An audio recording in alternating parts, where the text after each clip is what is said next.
Football is an interesting sport, isn't it? We all love to have our heroes and villains, and most importantly, our rises and our falls. And in today's video, we're going into the rise and fall of West Ham United. Hi guys, how are you doing? Welcome to another video on my channel. It's a different one.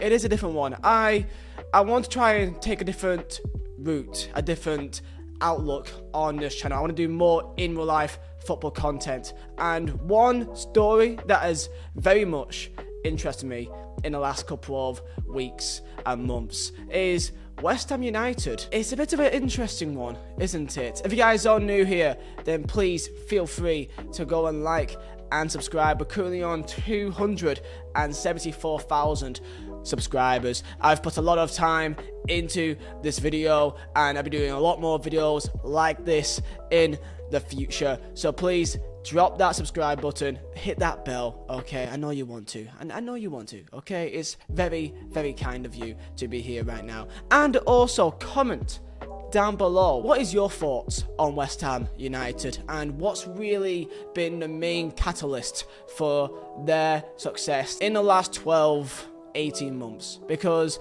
it has been, very recent, I guess you could say, and maybe I'm being a bit too, I'm jumping the gun here, maybe I'm jumping the gun, maybe in a couple of months time, I may look quite silly, but I don't know, something tells me that there's something special going on here. Of course, shout out quickly, I know you don't like it, but I've got to do it, shout out to our sponsors. So got U7Buy, FIFA coin sponsor.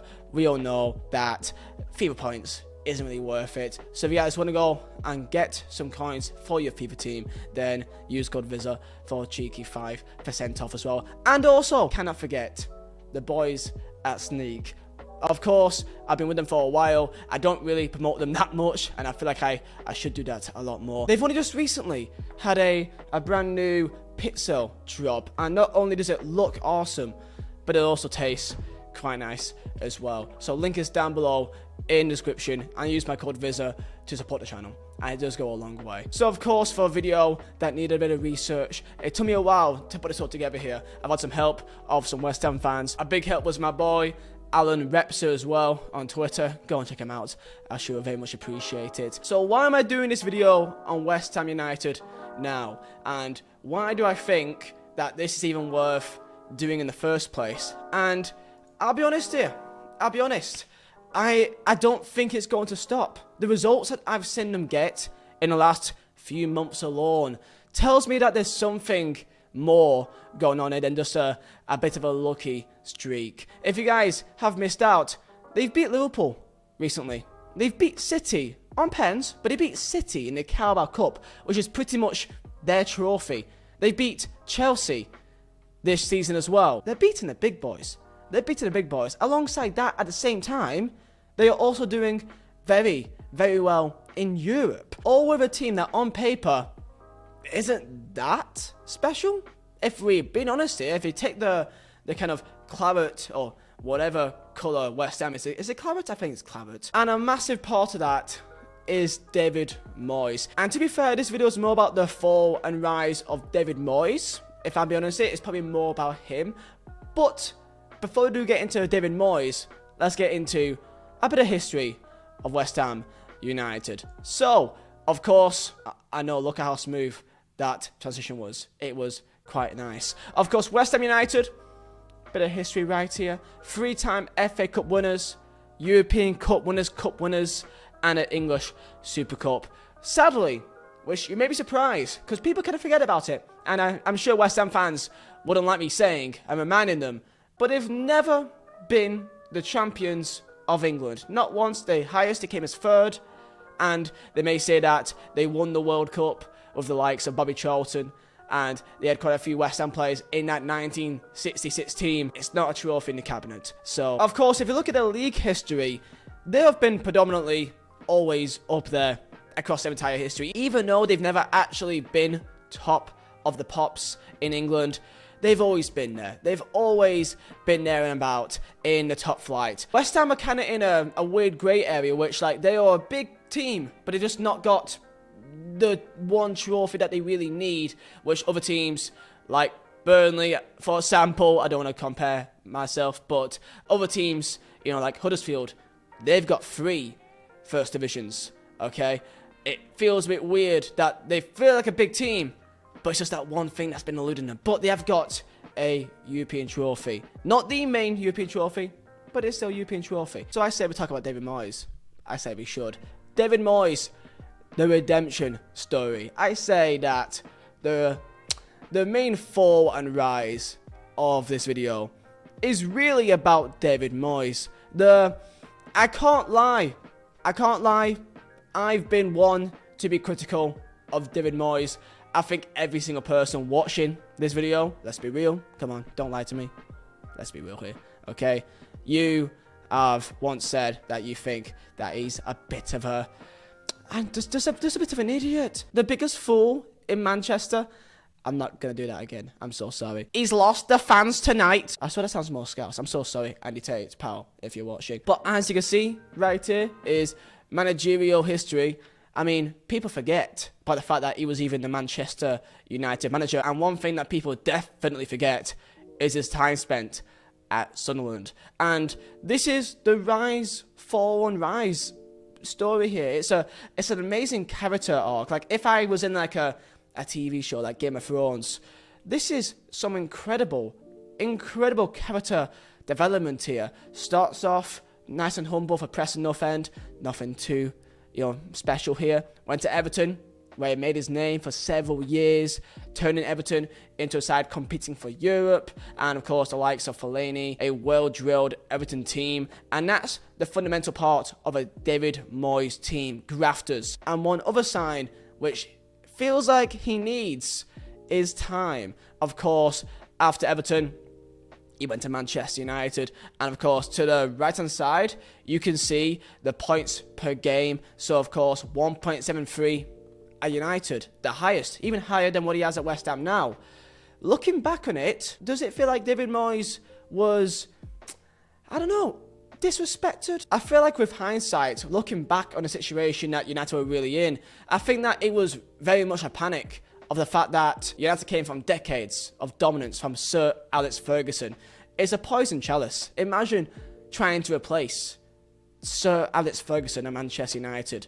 I feel like no matter who you give that job to, they were always going to fail. There was Real Sociedad, which, I'll be honest, I don't know too much of his time there, but what I do know is his time at Sunderland. 0.72 points per game in the Premier League, and Sunderland were a complete and utter mess. And this is where I kind of felt like at the time that this was the end of Moyes. It had to be. It had to be the end of Moyes. I mean, everywhere you go, he was seen as a bit of a laughingstock ever since United. And then went to West Ham, and then were sacked, and then came back again. But we'll get into that very soon of what happened there. So what happened with West Ham? The fall of West Ham, of what looked like a team that was only destined for the Championship only in the last couple of years. Well, we need to see the team. And this, to my left, is a team that he had back in this season. And look at it. It looks really weird, doesn't it? And there's some players in there which are still there now, and some players that are a massive factor. This was the last game of the season, and look at the bench. Look at the team. Arnautovic, Lanzini, João Mario, Zabaleta. Of course, you can see the back three of Cresswell, Ogbonna, and Declan Rice. 3 players that are a massive part of a team right now. At the time, David Moyes was at West Ham, and you can see the bench there. Chicharito, Patrice Evra, James Collins. What a man. And I hate to do this, but that 3-0 loss at home to Burnley back in 17-18 was the turning point between the fans and the board and the club at the time. The club was in disarray. The stadium was a massive part of it. Looking at the lineup, you can see right there, Antonio, Arnautovic, Lanzini, Cresswell, Ogbonna, Kayute, João Mario, Zabaleta, Collins, Joe Hart in goal. On the bench, Chicharito. Okay, Declan Rice on the bench as well. Fans ran on the pitch in protest, fighting between the fans. it was a complete mess. And one thing to point out, in that year, David Moyes came in purely to keep them up, purely to keep West Ham up in the Premier League. And he did do that. They came 13th. That's good. So people may be like, okay, David Moyes was at West Ham before and then got sacked and then came back again. And one thing which I think is very important to keep in mind in that first tenure was the fact that he was still very much experimenting with the players that he had. And one way to highlight this is look at the formations that he used when he was first there. Look at it. 5-3-2 to a 4-2-3-1 to a 3-4-2-1 to a 5-4-1 to a 3-5-2 flat, back to a 4-4-2. Every single game is a different formation, is a different style of play. And this just, for me, is another sign that he needs more time to really see what he's got here and to see what players work with different dynamics in different positions and what he can get to try and build towards the future. And that was something he was doing. So they say, why was he sacked? Well, let me present to you someone by the name of Manuel Pellegrini. He was sacked for Pellegrini in that summer, and this led to a massive issue between the fans and the board, because at the time, Pellegrini was just a big name. It's a big name for a big stadium, and in that time, between July 2018 to December 2019, got 1.3 points a game, and he had a full season and came 10th. 10th. It's not bad. It's not bad at all. And one thing about Pellegrini is the fact that the sacking of Moyes and bringing Pellegrini in encapsulates what the fans feel with the board. And if we're talking about West Ham in the time period, you've got to talk about that stadium. This was a massive, massive issue for West Ham United, because that stadium embodies almost everything that the fans felt like was wrong with the club. The lack of identity, okay? And the disrespect to the culture of the football club. The London Stadium felt like everything that was wrong about modern football at the time. It's easy to forget. You can look at many videos online about the hatred that these fans had towards the London Stadium. It felt like the franchising of a football club. West Ham United at Upton Park, the bowling ground. It felt like it was ripping the heart out of a club and just sticking it on a shiny or gold platter. It felt like a franchise. It felt like a franchise move, like an American one. It felt like what American owners do with NFL teams, that they just move one place from here to there and just stick it there and hope that it just works out. It felt like that. It felt, comparing Upton Park to the London Stadium, it's night and day. It's not the same place. The amount of problems the stadium caused was massive, because it felt like they were taking West Ham and creating London FC. It felt like a tourist attraction. Hey, you could come out and have some pizza. There's Domino's outside. All these branded franchise food and drinks around the stadium. You got Domino's outside. You got all these great little places. Popcorn. Get in. That's not West Ham though. And it was a punch in the stomach, and it was a and it was a kick in the teeth when the original people around Upton Park, the businesses around there, were not able to move and have a stall around the London Stadium. So they lost their business, and businesses and people that was a massive core element of West Ham at the time, they just felt ostracized. They felt like they no longer belonged, as if it's no longer West Ham United to them, and it's just some shiny new badge. The badge changed, everything changed, but in London on the badge as well. It just felt like it's no longer West Ham, it's just another London football club. And then this leads us to the owners. The owners of West Ham United. Of course, if you don't know who they are, the owners, other known as GSB, is David Gold, David Sullivan, and Karen Brady. These are the main three that people put a lot of their aim on, because they are the main owners of the club. And I asked West Ham fans about what's the animosity, what's the beef between the fans and his owners. And this is what they had to say. The main fundamental part is how they're neglected and lied to on a consistent basis. The London Stadium move is a massive core part of it, but just lies about improving several parts of the club that just wasn't matched at all. It's not just the performances on a pitch, but it's also these bonkers transfers and these business decisions that on the surface and really actually underneath as well looks like it's just profit over the actual soul and the culture of the club. Unprofessional behaviour, I was given one example that Karen Brady had a bit of a go at the Leicester owners back in 17-18 when they were trying to get Slimani from Leicester because Karen Brady had a go at the owners that completely screwed over the transfer. And how they would compare it is very similar to Mike Ashley's Newcastle, that the board feels like it's just using the club for financial gain. So that's where they were, and that is why Moyes was sacked, because the owners, GSB, wanted a big fancy shiny name to go next to the big shiny fancy badge and stadium, and they thought that that's how it works. To be a big club, to be the next biggest London club, they've got to have shiny names, okay? And that is what they tried to do, and just didn't work out.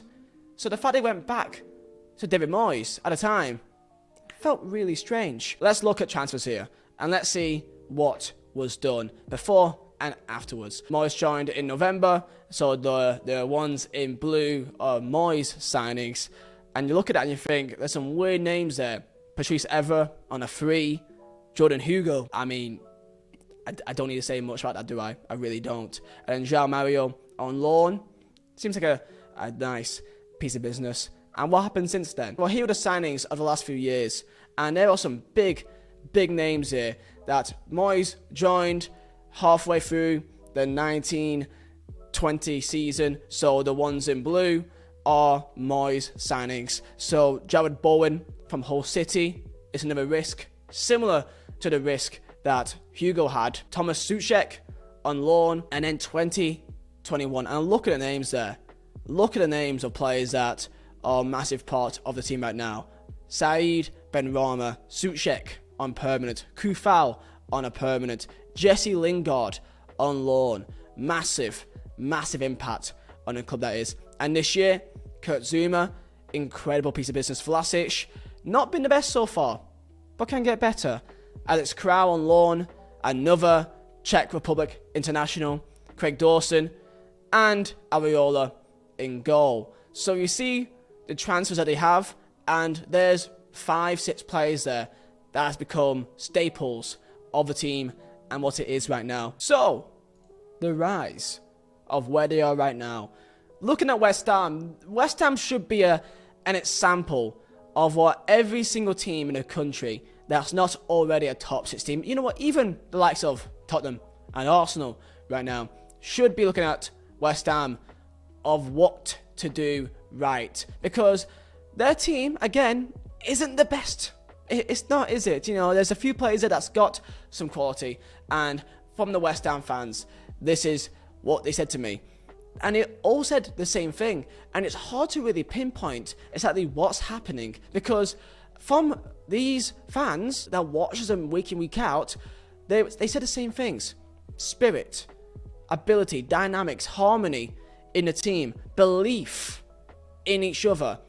Everyone's got a smile on their face. And I don't know what to say, because it's like, how can I just put all the success of them beating Liverpool, Chelsea, City, doing great in Europe, simultaneously as well at the same time? How can I just put it down to having a smile on their face and a bit of belief in each other? I don't know how to describe it. The signings that they made have been very smart, shying away from shiny names like the likes of Chicharito, like the names of, at the time, Zaza. Okay, Zaza went to West Ham. You forgot about that, didn't you? Yeah, Patrice Evra as a free agent seemed a bit strange at the time. Pablo Zabata as well. You know, kind of these well-known names that felt like it just didn't really fit in the system. Even like Joe Hart as well at the time, just kind of felt a bit, you know, a bit too obvious. Of course, I could talk about Declan Rice, and it feels like he has grown alongside West Ham. And the amount of times I've seen top 6 fans saying that, you know, I can't wait to try and get Declan Rice, you know, Chelsea's and Man United's okay, wanting Declan Rice.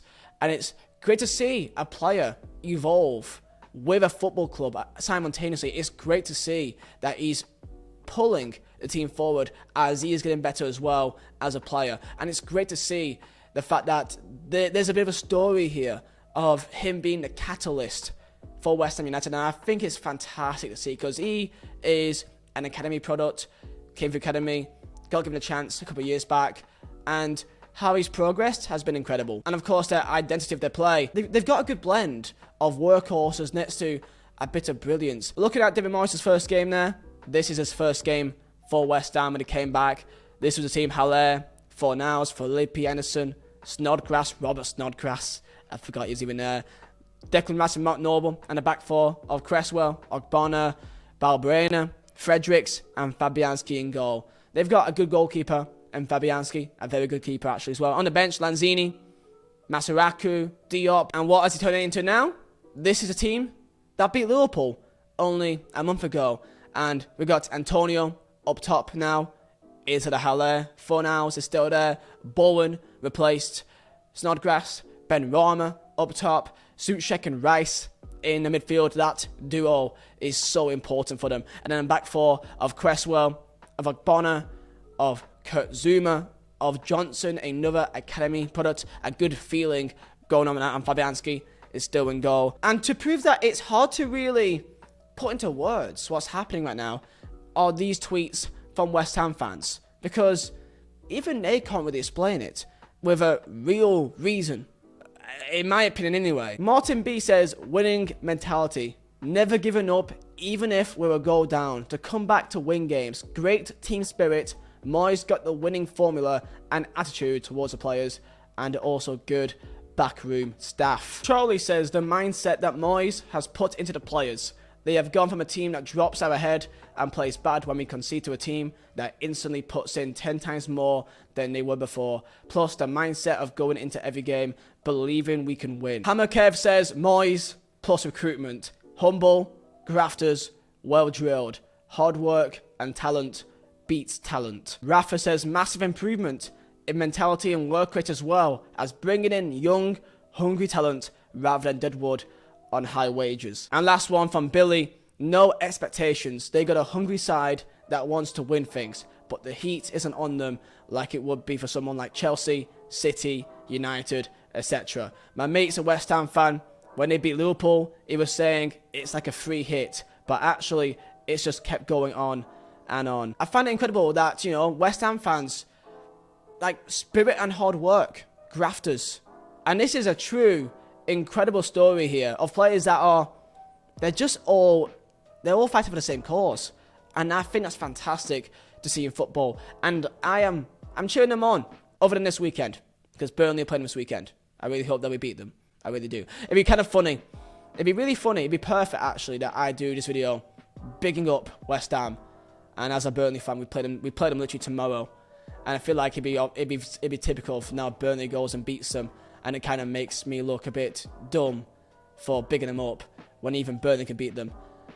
But I still want us to beat them. I don't care if I look stupid. I still want us to beat them. I'm sorry, lads. If you guys did enjoy this, smash the like button. I hope you guys did enjoy this different type of video. I really did. I really did, to be fair. And tell me down below in the comments as well, what would you put it down to? Really? Like, is it really just hard work and grafting? You know, is that it? I don't know. I feel like I can look into the tactical side of it a lot more, but it just feels like it's just, they work hard. And it's great to see someone like David Moyes get given some credit, because I do feel bad. I know that in the past I've given him a bit of stick. I can't lie. I have. I really have. It just looks like he just couldn't come back from it. And he has. And I'm very happy to see it. So boys, thank you for watching. I do truly appreciate it, and I'll see you guys next time for another video. And yeah, lads, my name is Vizeh. I'll see you next time.